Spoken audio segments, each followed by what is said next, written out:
I'm Wendy Capewell and the host of this podcast, which is all about relationships, the one with ourselves and the one with others. My guest and I will be sharing our experience and our views over the coming weeks. So, on with the show. My guest today is Machandria Peters, and I'm so delighted to have her here today. She's all the way from Texas, and regular listeners will know that I live in the UK, so distance is no object, is it? And Machandria is a cerebral palsy warrior. What an amazing, amazing woman she is. Come and tell us more about you, Machandria, and the fact this being a warrior is something very, very strong. So come and tell us, introduce yourself. So as she stated, my name is Machindria, and I do consider myself a cerebral palsy warrior. Just a little bit about myself. I was born 2 months premature, so I was diagnosed with cerebral palsy at the age of 2. Um, and from, well, I guess I can't say from that point on, because of course I wasn't aware of the diagnosis, but growing up, I would say um, that my my parents did not coddle me, and they did not treat me differently because I had a disability. Um, I was, well, just a little deeper into my background. I am the oldest of my mother's children, and I um, so I still had the responsibility of being the older sibling and just setting an example for my brother. And sometimes that cannot be fun, but I'm sure, well, as of now, he's basically gotten over it, but I I basically was not coddled, so I'm thankful for that because I think that that really allowed me to be where I am today. Now, and growing up with my family members, I really didn't. I knew that there was something different about me, but it wasn't. I didn't feel like it was gonna be a detriment for me. So I always was able to run and play and do things with my cousins and siblings and friends because I used to use a mobility aid of a walker during my adolescence, like up until the 5th grade. So um at that time, you don't notice, there's not really, you notice differences between you and other kids, but it doesn't, they're more accepting and more willing to not point out differences, and they're just concerned about if you want to play the same games that they want to play or if you like the same things that they like. So fortunately, I didn't have very many negative experiences at that time. But as I transitioned into middle school, I started to notice differences because at that time you're coming into puberty, you're starting to find social groups and be interested in dating and things like that. And I remember one time in class, this guy, he said something like, "Oh, well, she's she's pretty like for a girl in a wheelchair." And I'm just like, "Oh, Oh, like, no, if I'm pretty, I'm just pretty. Like, it doesn't, the wheelchair doesn't take away from the beauty that I have." And I just remember like, no. oh, okay, well, that just stood out to me like, oh, okay, now people are starting to point out the differences. And so it made me feel, it made me have to start having a tougher skin because I realized like, okay, well, people, I guess they're gonna say like, well, I don't know what thoughts I had at that time, really, but Mm. I just remember that didn't, of course, that didn't leave me with a happy feeling of, wanting to interact in that arena specifically. And then No, so transition, must have felt quite, yeah, you must have felt quite set aside then. Somebody's actually pointed out there's a yeah, difference, which you had never noticed it up until that point because you were just accepted right. for you being. Yeah. Because it was, because like I said, my family, they treated me like all of the other Mm. kids. Of course, there had to be accommodations made for specific activities, but still, there was no difference, in any other aspects. Mm. So, and then transitioning into high school is where I really started to notice the difference. And I feel like Mm. I really developed like a sense of anger because of the amount of negative interactions that I was having. Because I remember the very first day of freshman year, this is like a pivotal moment for transition and you're starting like a new journey. And I remember Yeah. a guy walking up to me. He didn't even ask me, he didn't introduce himself to me. He didn't ask me my name or how I was doing, any of the cordial things that you should do when you're meeting a new person. But he Mm. asked me, he was like, "Oh, well, why are you in a wheelchair? Did you get shot?" And I'm like, "No, I did not get shot." And Wow.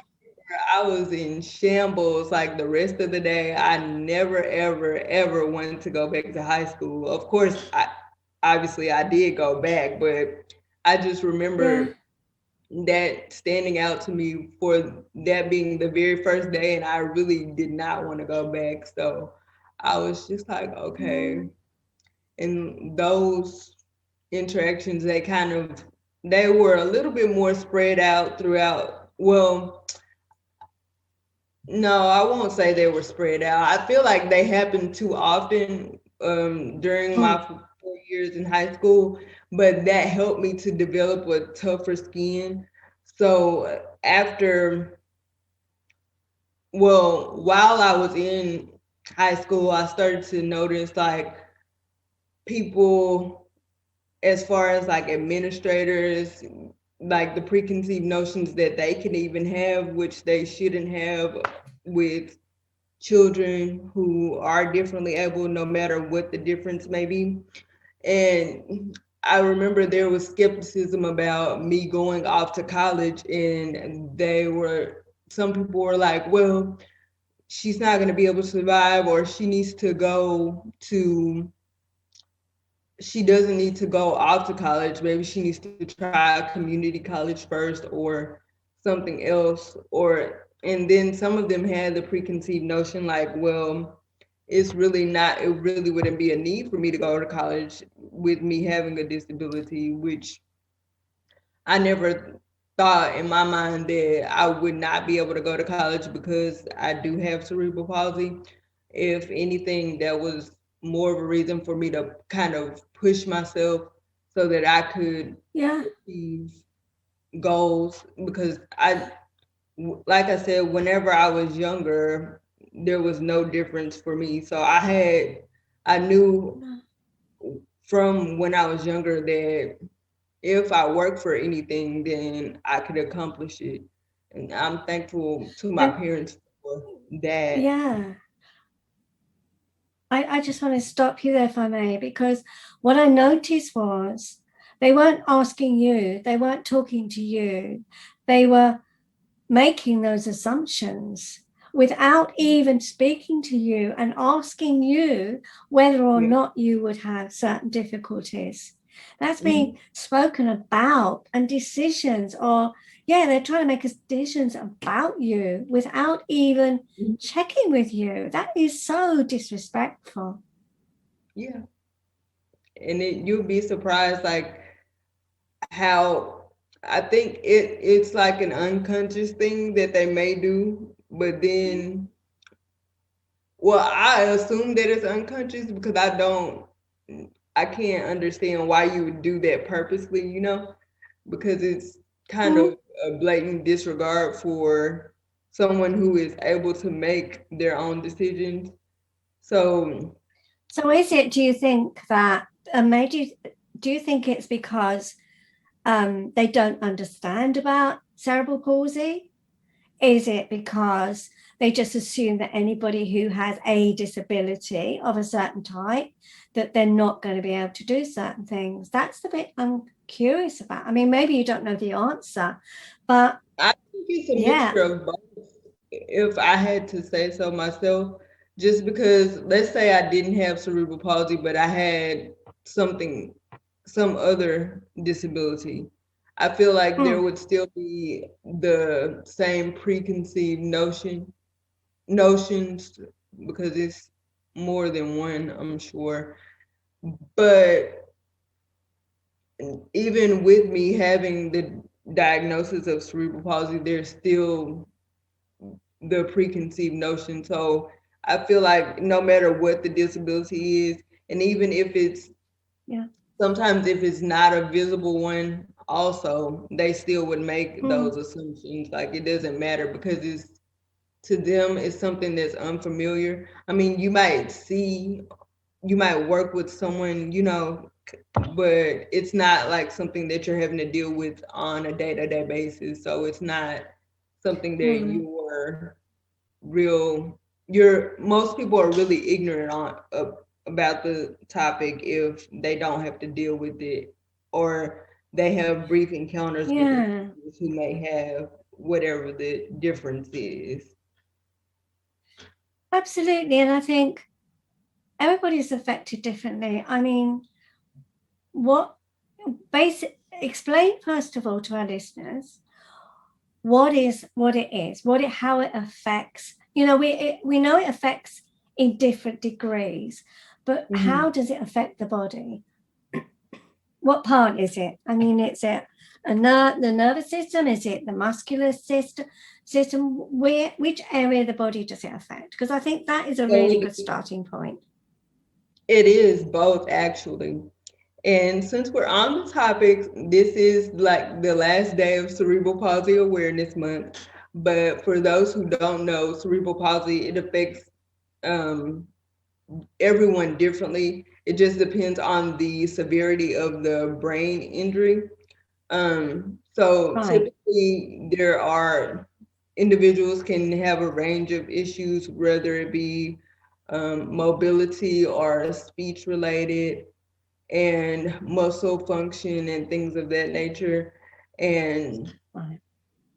even with your sight, so it just varies. This, like, no Okay. one person has the same, they may have the same diagnosis, but their diagnosis and how they are able to cope with cerebral palsy is different because no one Mm. case is identical at all.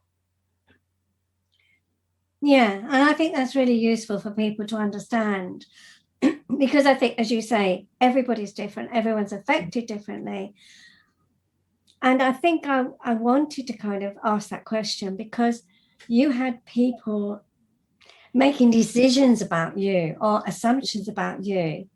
They they kind of said, oh, well, Machandra's got cerebral palsy, therefore she can't do this, she can't do that. But Mhm. as you say, it affects everybody who's got the condition.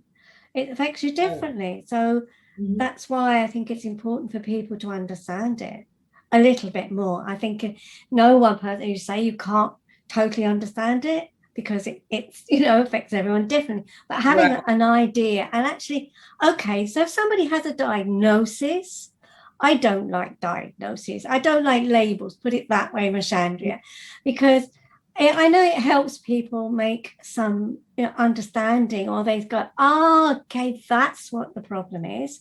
Now Mhm. I've got a bit more understanding. But the problem too often is that that person will be treated in that way of that. They can also feel, which you haven't, which I think is great, you haven't hung your hat on it. You haven't said, this labels me and therefore I can't. And, you know, people accepted you and you just went, well, I'm in the world and I can do this. And then I think for somebody like their therapist, like me, working with someone, I never treat the diagnosis. I never treat the symptom. I work with a person and say, how are you affected? What stops you from doing X, Y, and Z? What is getting in the way?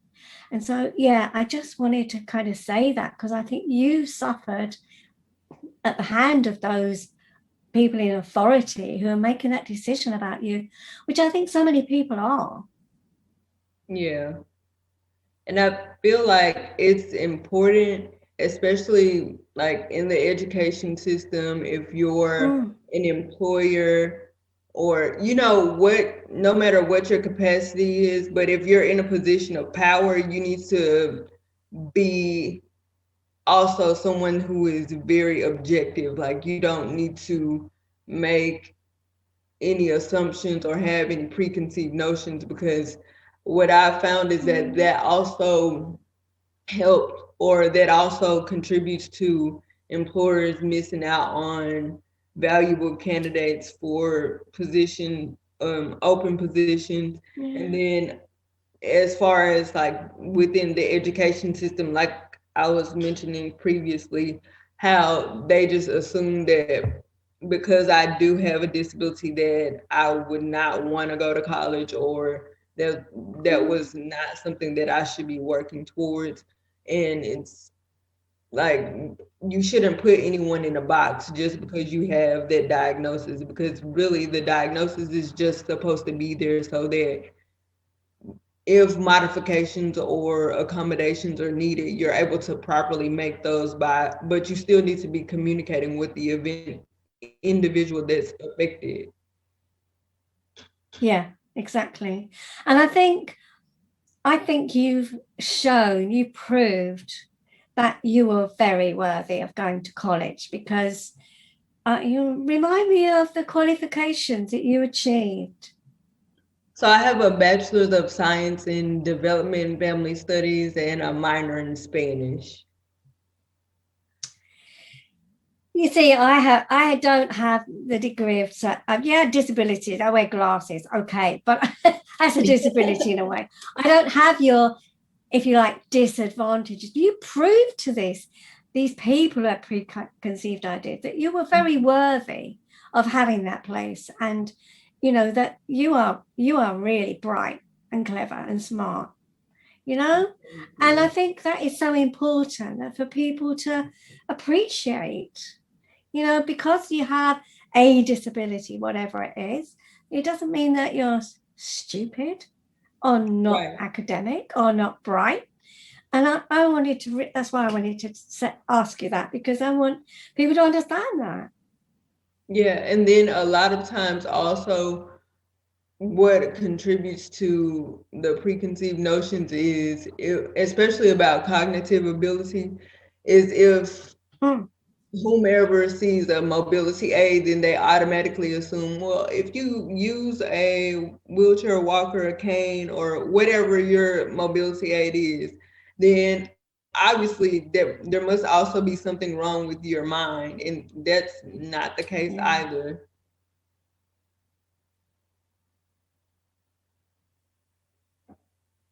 Definitely. It was not the case for you. And I think that's you've shown that very readily as a great example. And I think I know we talked before, and you talked one day about some guy who decided that he'd climb on the back of your wheelchair, and he thought that was okay. Oh, yes. That happened to me when I was in middle school. And I was, Yeah. at that time, I told you I was having to like start to develop a tougher skin. But at that time, I also did not have the filter that I have now. So, and the day that he did that, I was already having a bad day. So when he did that, he actually pulled my hair too. And I'm just like, so I just turned around and I'm like, get the KCUF, because I don't want to say the word, off of my wheelchair. And then my teacher, she turned around And she was like, who said that? And I'm just like, ma'am, obviously I'm the only one in a wheelchair in the hallway, so obviously I said it, but he ended up taking the blame for it because he knew that he should not have done that. Like, this is not a skateboard. This is something that helps me get around, so you don't need to try to get on and get a free ride. Like, you can walk, it's fine. But yes, yeah, I love that story. I love that story where you just weren't going to have it. But yeah, I love it that you just went, nah, get off. That's not appropriate. You don't disrespect someone's space like that. I would never do that. And I feel like that's kind of what made me start to want to also speak up more, because I'm like, well, if I don't say anything, they're like, who's going to say something? Because people obviously think this is appropriate. So let me say something. But let me say it more tactfully now, because now I wouldn't deliver it that way.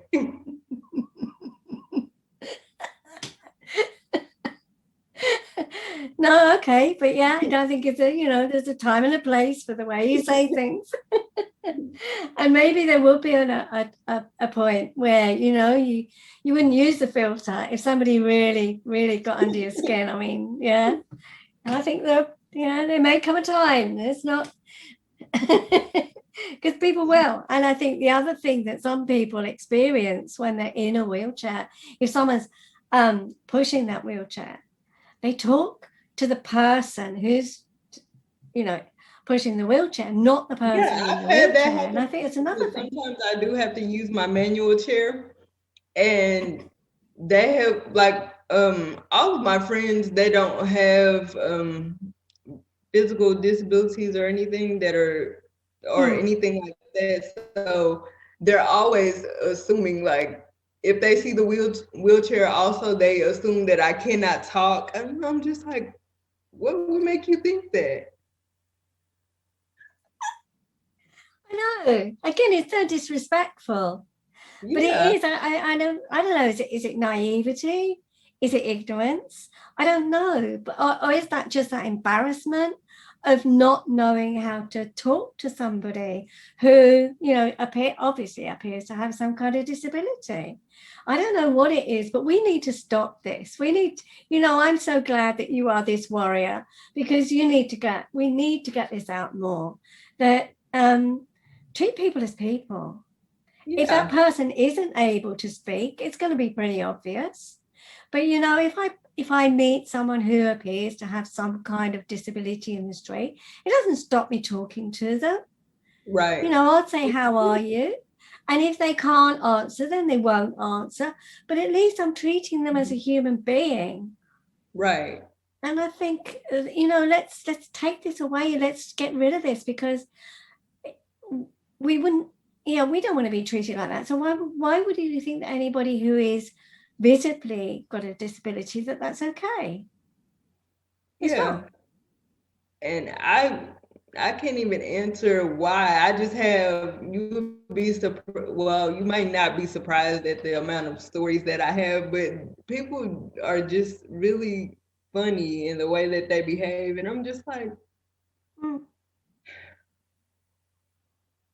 sometimes you just have to pause and breathe, because you don't want to react off impulse, because it's just like, okay, like you probably didn't think about what you were doing before you did that, so I'm gonna just try to give you some grace, because getting angry, if I stay mad, I'll be mad all the time, because that's how often people are, just do things that are kind of unexpected and really outlandish. It's like, really? I can tell you probably weren't using your brain skills when you did that. So we might want to kind of tap into doing that, so we can recognize that everyone no matter what type of difference you have, or even if you don't have a difference, you're still a human. So you need to, I try to think about my interactions with anyone from that standpoint, because I don't want to be the person to ruin someone's day by saying something intentionally ignorant or, behaving in a way that may throw them off, and it may not ruin their whole day, but it may be something that will stick with them for a while, and it's just like, if I could think before I act or speak, then I definitely need to do that. And all of the people that I have had the negative interactions with, I know very well that they are capable of thinking. They just obviously don't want to, because most of the time I feel like it doesn't really bother people, or they don't think that it could be someone in their family. And then it's like, well, it doesn't bother you until it hits you or hits close to home. They say something like that. And I really feel that that's true, because I think a lot of it is kind of lacking empathy, because if people were more empathetic, then they would think, well, how am I going to make this person feel by doing this? And then they would hopefully not do it if they are empathetic. But I think it's just a matter of trying to educate people more. So that's why I like having these conversations, because you can make assumptions, but that would allow you to miss out on a lot of great people if you just think, well, they're not going to be able to do this, or I see this wheelchair chair, or I see whatever this difference is, so I'm not going to approach them properly. And you only have one time to really make a first impression, and that goes both ways. So the person that you're talking to and the person that's receiving, or the other person that's in the interaction as well. So just think, like, the person from the story that I told you about that was like, oh, did you get shot? Like, he could have possibly been a cool person, but like after that, I don't want to get to know you, because for what? Like, it's not gonna be beneficial to me, because you already have said something really dumb and really offensive, and now I don't. So now I wouldn't ever feel comfortable letting a guard down, because I already have this notion of you in my mind, which you also probably have one in your mind, obviously, because of the statement you made. So now it may have been a great connection, but we won't ever know because of the way it started. Yeah, definitely. Yeah, you both can have that view on either side, and how can you start that conversation? You're right. And that's so sad that he couldn't introduce himself or say, hello, how are you? What happened to you? It's like, it's that kind of thing. But equally, is it just because people need a starting point of how do you start a conversation? Is that what it is? Or is it nosiness? I don't know what it is. But when you meet someone, someone who's able-bodied, if we're going to say someone who's able-bodied, and when we meet someone, we don't immediately say to them, oh, how come you've got ears that stick out? You don't do that. Yeah. How come, you don't talk to somebody in that way. You don't talk to someone who say, well, why do you look so tired today? Or why have you got huge bags under your eyes? You would never dream of doing that. So why does somebody feel that it's okay to just immediately go straight into somebody and say, wow, did you get shot? That's it. When you think about it logically, you don't do that with people. Oh, how come your hair's so short? How come you got grey hair? You don't do that. And isn't that the same kind of thing? Yeah. You say, if you meet someone, you say, hello, how are you? How nice to meet you. I know youngsters don't do that as formally, but you get to know someone, but I wouldn't dream of asking somebody why they've got sticky out ears. But yeah. Well, I feel like from my experiences, I feel like most of society, they have a sense of entitlement. Like, okay, it's So I see this difference now. I just have to know why, like why. And so then you may make an assumption like he did, and then you say it out loud, and it couldn't be further from the truth or anything like that. And I feel like instead of having a sense of entitlement, try to build a rapport with the person. They may be more comfortable with discussing that with you. Maybe not right away, but if you build a relationship with them, then eventually that could be something that they could open up about if they feel comfortable. But if it's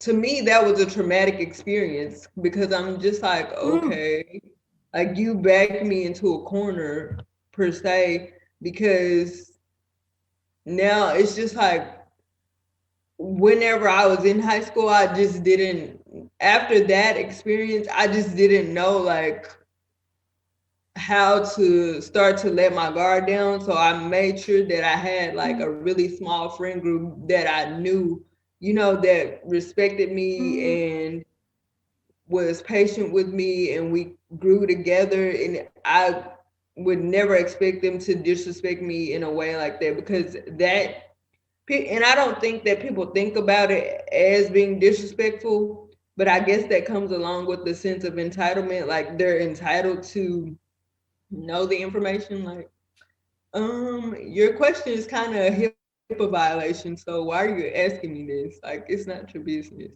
And I guess, like people, I would say that they don't do that now in adulthood. I haven't experienced it as much, but there are still assumptions. Like, I remember whenever I had just started one job, and this lady, she came up to me and she was like, "Oh, well, I didn't know y'all worked." And I was thinking like, y'all. And then she elaborated and she was like, "Oh, well, I didn't know people in wheelchairs worked." And I'm just like, so I'm thinking like you surveyed all people in wheelchairs and they let you know that they don't work. Like you can't say anything like that. And so it's just like, and I think that is it. Then I think when I started talking and I said, I want to know more about cerebral palsy, because people have different, people have affected differently. And I think that's why I wanted to kind of explore that a bit, because if you have cerebral palsy, then this must be the reason, this must be the condition, or the way things are, or how you're affected. And I think that was why I wanted to kind of talk about that more, because people say if you're in a wheelchair, then you can't work. If you have cerebral palsy, for example, this must be the way you have to live, or you can't be able to do that, which you experience when you're thinking about going to college, and so I think it's a person, and it is accept the person. They're going to speak up if they can't do something. They're going to speak up and say, actually, I know I'm not able to do that. But don't make those assumptions, isn't it? If you can't do something, then that you speak up. You say, if somebody said to me, can you chop that tree down? I go, no, because I'm not strong enough. Right. It's that kind of thing. And I think that's the thing. Don't make assumptions. The person is like, they're going to tell you. If they're not able to speak, you're not going to get a response. So Right, exactly. So if they can't hear, then you'll get, maybe they get sign language, or somebody might accompany them, might tell you. But don't make that assumption that you're not able to do something because you have what appears to be a visible disability. Yeah, you're going to tell them. You tell people what you're able to do and what you're unable to do. And yet, I don't think there's much that gets in your way, to be honest. I think you are a shining example. However, not everyone is as fortunate, but they're going to speak up and say what it is. So let's let people speak for themselves. I just admire you so much. You're just great. I love you as a warrior, because you are such a brilliant example of being that warrior for cerebral palsy. But I love you. You're just so delightful to talk to and hear your story. And yeah, I just so love talking to you today. And I hope the listeners enjoy it too. I do, you know, before we end, I want to ask, what is one thing you can say to people to, you know, to take away with themselves? What is one tip, one thought? So I would say, I guess this is kind of like a two-part, but we mentioned earlier about kind of proving stuff to others. So I would say don't worry about proving stuff to others. Don't worry about achieving goals because you want to prove stuff to others. Worry about achieving your goals because it's something that you have set out that you want to accomplish for yourself, and just focus on who is there supporting you in whatever it is that you have expressed that you want to do. And never be afraid to give your voice volume because your voice is unique, your story is unique. No one has the same story, and you'll be surprised what you can share that will help you connect with someone else, or that someone else may be able to relate to. Brilliant. I think they're great things to offer. Thank you. I'm going to put all your details, all your contact details in the show notes. And I'm an avid follower of you on Instagram, so I know people can find you there. But I you know, what is one easy way that people can find you? Because you know, if they're just listening, they want to know an easy way. So the easiest way is going to be to follow me on Instagram, and you can follow me at Machandria_. That's Machandria_. Machandria_. That's great. I'm glad you spelled it out because I know I mispronounce it. So yes, thank you. And it's not the easiest name to remember, so thank you. Machandria, I've really loved talking to you today, and I hope the listeners have enjoyed it too. So thank you so much for being our guest today. I hope you've enjoyed today's show and my guest. If you'd like to learn more about my guest or about me, then go to my website, wendycapewell.co.uk. So until next time, have a great week. Bye.